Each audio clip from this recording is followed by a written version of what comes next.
Mitäs italialainen aina sanoo, kun se aloittaa työpäivänsä? Onko sulla? Buongiorno.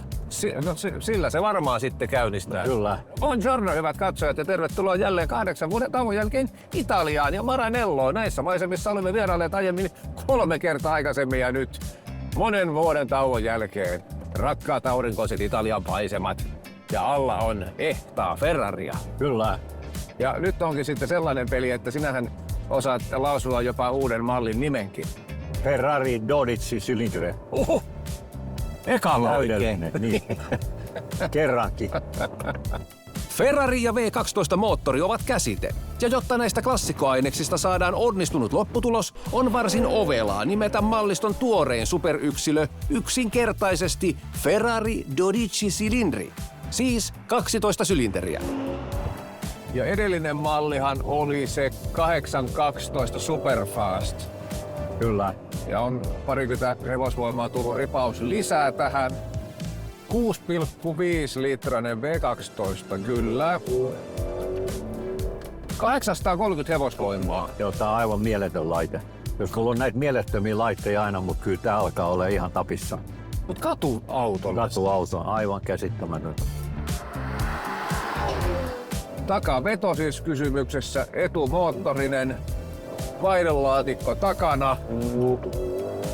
Painojakamat 4,8, 5,2. Se on aika hyvä.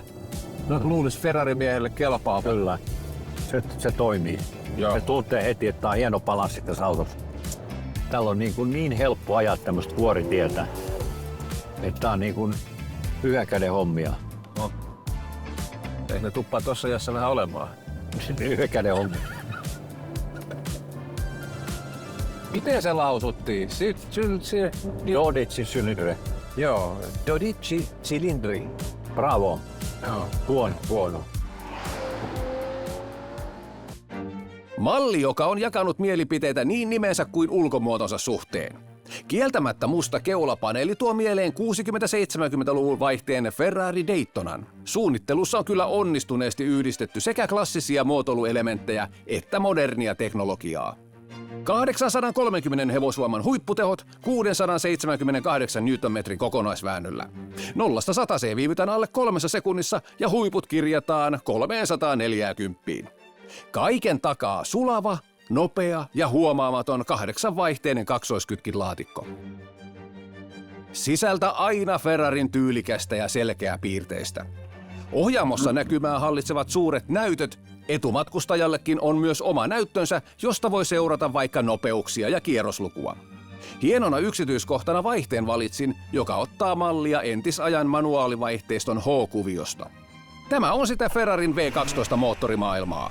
Ikonista brändiä, joka on ollut italialaisen urheiluautovalmistajan tavaramerkki vuodesta 1947 lähtien.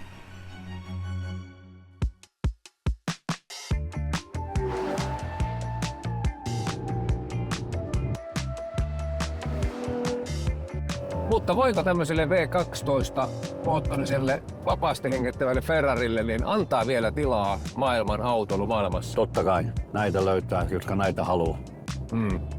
Maailma himoitsee näitä. Nämähän on koko ajan loppuun myyty. Olisiko näillä vuoden tilausaika, jos ei 2?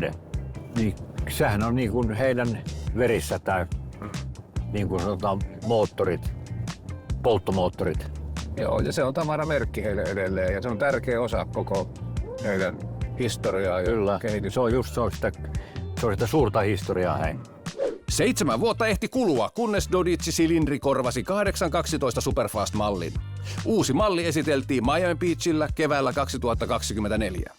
We decided a name which is very simple, 12 Cilindri, because actually it represents the heart of this car, which is the engine, which is the biggest, let's say, element of the DNA of Ferrari, the natural aspirated V12 engine. So that's it, Ferrari 12 Cilindri.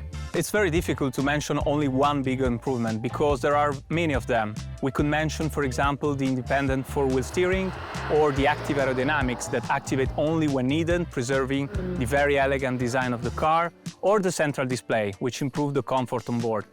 But what's important is the cohesion of all these elements that provide the car what it is. So it's a car that can be used every day, very comfortable, but has very high levels of performance. So, as I mentioned, the design is a very important element for us, so we decided to have active aerodynamics.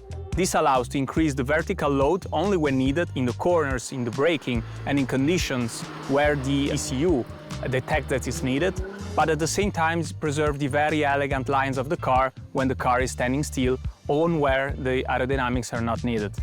Mutta koska elämme varsin sähköisessä maailmassa, voiko edessämme olla jopa Ferrarin viimeinen vapaasti hengittävä V12 bensiinimoottorimalli?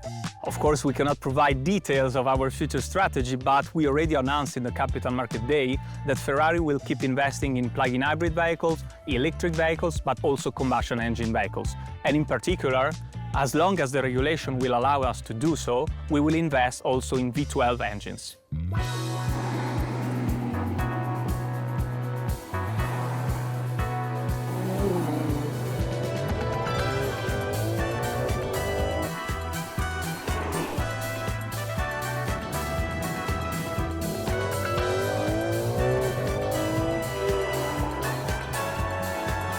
Kyllä lähtee, hei. Kyllä se on tää moottori, niin tää on aivan järjettömän nopea. Tai siis niin kuin tuntee, että tehot on paikallaan. Että täällä on vääntöä, täällä on voimaa, täällä on kaikkia ja tää vaihdelaatikkohan on aivan mieletön. Taas kerran tää mieletön sana. Ja tää jousitushan on erittäin miellyttävä tässä autossa. Ja mennään hei magnettiin noin ihan alhaalla. Sitten kun lyödään tuonne pystyyn sitä, niin sit aletaan menee.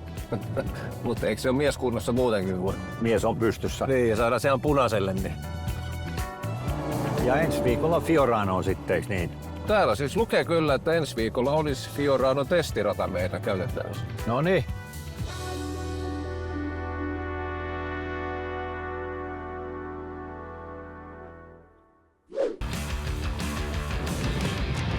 Tää menee kuin F1. Sitähän tää tekee. Räjähtää.